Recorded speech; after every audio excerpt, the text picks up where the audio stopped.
Véritable success story de la radio Espace Guinée, les grandes gueules, détentrices des meilleurs scores radio en Guinée, de la meilleure émission talk show, a donné le créneau horaire du départ au bureau et du retour à la maison, récoltant depuis des années consécutives le titre d'émission la plus écoutée en Guinée, toutes catégories confondues.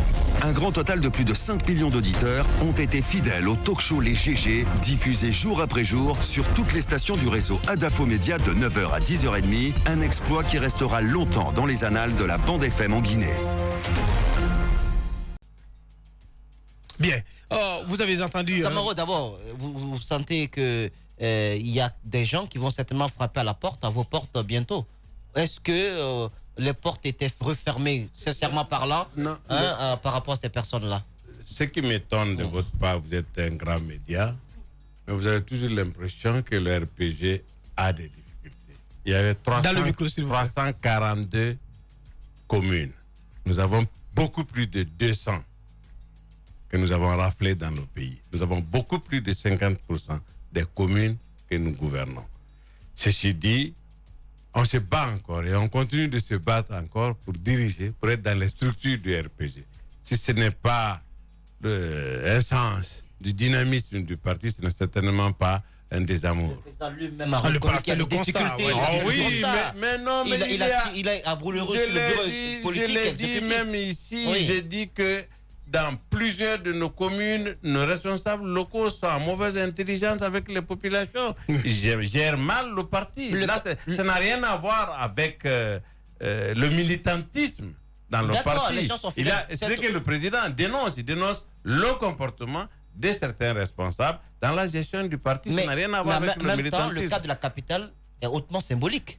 Absolument. L'UFDG a déjà vous savez, deux communes. Oui, c'est deux communes. Mais après, une voix à Conakry est égale à une voix à Yomou dans les élections générales. Bien. Voilà. Alors, peut-être dernière question sur le cas de Matoto avant de passer à d'autres volets de cette interview. Sur le cas de Matoto, qu'est-ce qui va se passer finalement si l'UFDG se maintient dans sa posture à ne pas aller à cette reprise? Parce que ça semble être la ligne de conduite pour le moment affichée par le parti. Ce parti dit niet. Et il n'est pas prêt de s'associer à toute forme de reprise. Qu'est-ce que vous allez faire? Est-ce que vous allez installer en ce moment? Est-ce que je dois me reprendre? M. Célou Dalein ou l'UFDG a deux choix. Ne pas participer à la reprise des élections à Matoto. Auquel cas? Ou aller dans la rue. Auquel cas? Il y aura la reprise. Il y aura la reprise avec le RPG. Mais ils sont sortis à Kindia, il y a eu l'élection. Ils sont sortis de la salle. Donc s'ils ne viennent pas, si la reprise est convoquée et qu'ils ne viennent pas. Si la reprise est convoquée, le jour de la reprise, il y aura l'élection du maire de Matoto. Une élection, c'est quand même deux partis qui concourent. Non. Oui. Non, c'est le nombre de conseillers qui vont venir et qui vont participer, le quorum. Le quorum sera atteint. Bon, en même temps, l'autre question, c'est que si vous étiez aussi rassuré de votre victoire, Matoto, pourquoi, honorable, vous avez demandé, en politique, je ne sais pas si c'est vous qui l'avez fait ou pas, mais pourquoi avoir demandé aux conseillers de filmer, de photographier leur vote? Pourquoi? Vous savez, si vous cumulez, vous mettez à commenter tous les commentaires, vous risquez de quitter l'information. Les grandes gueules. Ça a été dit ici, on a reçu Attendez. Domani Doré. On a dit à Domani de filmer? Bien sûr. Elle a dit. Non. Elle a dit avoir signalé. Attends. Oui. Consigne par qui? Non, mais ça n'a pas été mais c'est ce que j'ai dit. Oui, mais si. C'est-à-dire, vous commentez les commentaires. C'était une consigne de vote. Mais non. Mais si. Non. Domani ne peut pas. nous. Alors, Domani raconte des romans. Je ne crois pas que Domani elle raconte des romans. On a le sonore. Attention. Domani n'a certainement pas dit. Domani n'a certainement pas dit que la consigne de filmer le vote a été donnée par le parti. Ça, je suis catégorique. Elle ne l'a pas dit. Bien. On va progresser. Parlant de Domani Doré, vous me tendez bien la brèche et je la tiens. L'atmosphère politique dans notre pays se passe dans une ambiance un peu, permettez-moi l'expression, de mauvais goût, avec des écarts de langage de part et d'autre. Vous avez certainement suivi l'épisode Ousmane Gawal Diallo ces derniers temps, qui est rentré dans une révélation sans preuve, soi-disant que Mme Domani Doré aurait soutenu TOS du fait qu'ils aient des relations. Alors, selon vous, est-ce que la morale a un peu perdu, a un peu foutu le camp dans notre pays, dans l'atmosphère politique? Non, bah écoutez, tu sais, je m'empêche toujours de commenter les déclarations ou la rhétorique de Ousmane Gawal. Elle est de si mauvais goût que franchement, je ne vais pas m'associer à cette rhétorique. Ousmane Gawal est devant la justice pour ces mêmes diffamations. Il y a même maintenant, devant le bureau de l'Assemblée, la question de la levée de son immunité parlementaire. Justement, je voulais en venir. Je voulais en venir. Dame Domani a été Ousmane Gawal devant Domani a été très grande. Domani a dit que tout le monde devrait s'associer pour condamner ce genre de comportement. Et je crois que c'est ça sa grandeur. Domani a nettement montré sa différence dans la classe de grandeur. Non seulement dans la classe politique, mais même leader demande à Ousmane Gawal de présenter des excuses publiques. Mais Ousmane va présenter des excuses aujourd'hui pour reprendre demain. Mais c'est un peu ça son identité. La démarche de Domani, c'est de pouvoir... je lui dirais de ne même pas le faire. Elle a été suffisamment grande dans sa déclaration que j'ai appréciée. Elle n'a pas voulu se mettre au même niveau que Gawal. Et je crois que ça l'a grandi. Bien. Notre invité, M. Amadou Damaro Camara, chef de la majorité présidentielle à l'Assemblée nationale. On va s'intéresser à présent au PA, à l'installation des PA le long de la route Le Prince. Vous en pensez quoi? Et ce dispositif sécuritaire a tout de même permis de ramener un peu de tranquillité le long de l'axe, mais c'est une mesure qui est dénoncée par l'opposition. Et surtout, au début, on parlait de la limitation. On a l'impression qu'aujourd'hui, rien n'est dit. C'est pour longtemps que ces PA sont installés. Comment vous réagissez à ce dispositif? Je crois que madame m'avait suffisamment sermonné ici quand j'ai proposé à ce que ces PA soient installés. Elle a trouvé que c'était... Ça va coûter combien aux contribuables guinéens? C'est important. La sécurité n'a pas de prix, même si ça a un coût. Ce qui est certain aujourd'hui, il y en a même qui l'avouent, mais qui ont peur de le clamer pour dire franchement, merci M. Damaro, que vous ayez installé enfin ces PA. Nous désormais librement. Nous allons à la maison. Nos boutiques sont restées au moins un mois ouvertes. Nous vous remercions.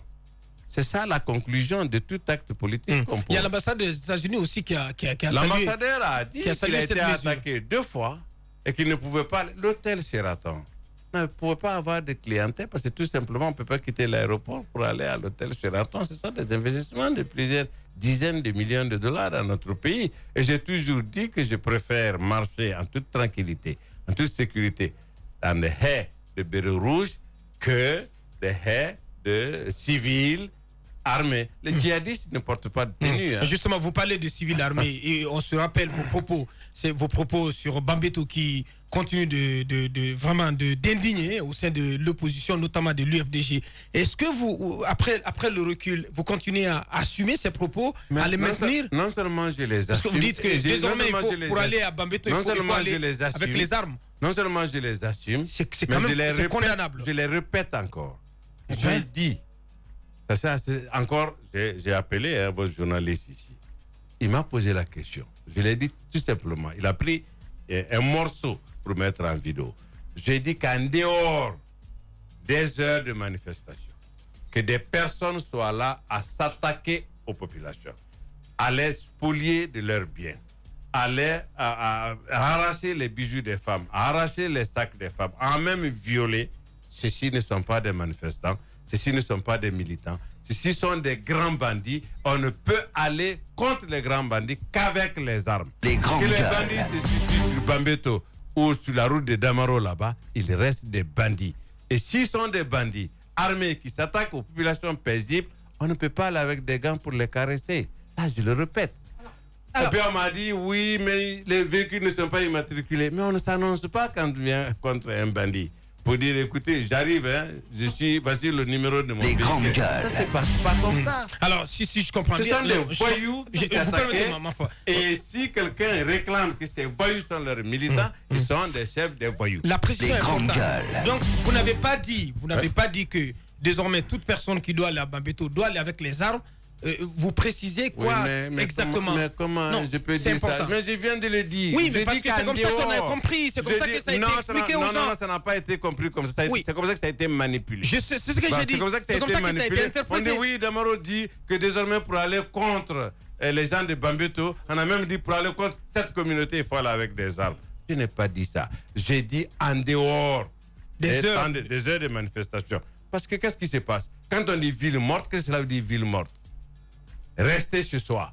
Ne pas aller travailler. Ne pas aller travailler. Si manifester est un droit constitutionnel, circuler librement sur toutes les parties du territoire guinéen est encore plus un droit constitutionnel.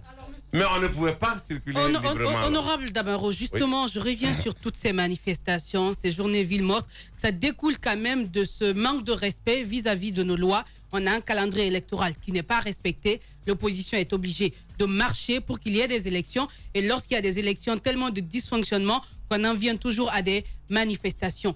Et là, la question, c'est à l'endroit du chef de l'État qui est quand même censé respecter toutes ces dispositions, garantir le respect du calendrier électoral, garantir qu'il y ait un processus normal. Mais tout ceci nous mène à ces soubresauts. Est-ce qu'aujourd'hui, on peut dire que le président est sur le mauvais chemin? Parce qu'encore en Guinée, on ne fait que parler politique pendant que les autres sont en train d'avancer. Vous me direz qu'il y a, oui, des travaux, mais la Guinée pouvait faire mieux. Est-ce qu'au bout de 8 ans, vous ne pensez pas que vraiment on est sur le mauvais chemin? Oui, mais c'est fait à dessein par l'opposition. L'opposition a pour stratégie d'empêcher de gouverner. Mais c'est le respect du calendrier électoral, oui, monsieur honorable. Exemple, vous voulez qu'on parle, par exemple, des législatives? Nous sommes prêts à aller en janvier. Mais c'est l'opposition qui dit non. Il y a un fichier, on ne peut pas aller aux élections sans... Les grandes gueules. Non, c'est très sincèrement.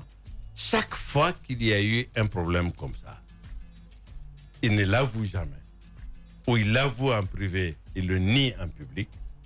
Mais encore, demandez-vous, vous êtes le média le plus puissant du pays, dites il faut qu'il y ait des élections en mars ou février, on est prêt là. Mais là, vous parlez de ce qui va arriver. Non, ce qui est arrivé déjà, parce qu'il y a un passé qui continue justement. Mais qu'est-ce qui a amené les élections du 4 février en décembre? Mais qu'est-ce que vous dites? Non, mais qu'est-ce qui a amené les élections du 4 février, les résultats de l'installation jusqu'en décembre? Avant mais ça, c'est nous? Il a fallu des morts pour qu'on en arrive à l'organisation des communales. Mais justement, il reste que 2 minutes, en 60 ans, ce sont les toutes premières communales basées sur ce mode de... Bien.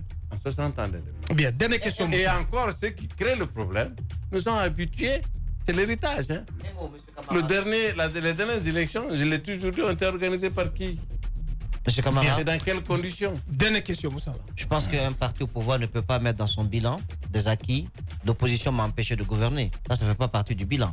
Ce que je veux. Maintenant, on a commencé à gouverner. Alors, merci d'être là. Un mot sur la nouvelle loi sur la CENI. Vous et l'UFDG, vous êtes taillé la part du lieu. Au moins, je pense que sur cette loi, il n'y a pas de désaccord. Il n'y a pas eu de désaccord entre l'UFDG et le RPG. Non, c'est une entente. Non, il y a des désaccords. Entre les lions de la forêt. Le problème, c'est quoi? C'est que nous avons à peu près 200 partis légalement constitués en Guinée. Il y a 17 places à donner à ces partis. Il faut bien mettre des filtres, à moins que nous procède au tir au sort. Si on doit mettre le premier critère, que vaut ce parti sur le terrain? Vous savez, la CENI en soi est une anomalie institutionnelle. Elle est née à partir des manques de confiance entre les acteurs politiques. Bien. Donc, quand on est là, seuls ceux qui participent réellement ou en grande partie peuvent participer à sa constitution pour pouvoir surveiller. Bien. Ah, oui. L'opposition 7. Maintenant, les 7, qu'est-ce qui prouve qu'au niveau de la mouvance, il y aura au moins 3 partis représentatifs? Parce que c'est dans la loi. On dit nonobstant les critères, chaque mouvement doit être représenté au moins. Vous avez quel allié? On a la NGR. On a au moins 4 autres alliés. Bien. Ce sont les alliés. Mais l'opposition est plurielle. Oui, mais la mouvance est plurielle aussi. Bien. Je pense qu'on arrive pratiquement au terme de cette émission. Oui. Juste le temps de lire quelques réactions. Celle venant de Mohamed Bangroa du SLEC. Bonjour les GG. Dites à Faïla Doumbouya de ne pas se cacher derrière le gel du salaire des enseignants de Zérékoré pour dire qu'il prenait à crédit du riz pour les enseignants grévistes pendant que lui-même, Faïla Doumbouya, n'a pas son salaire gelé. Son chef d'établissement émargeait à sa place. Je le dis avec preuve.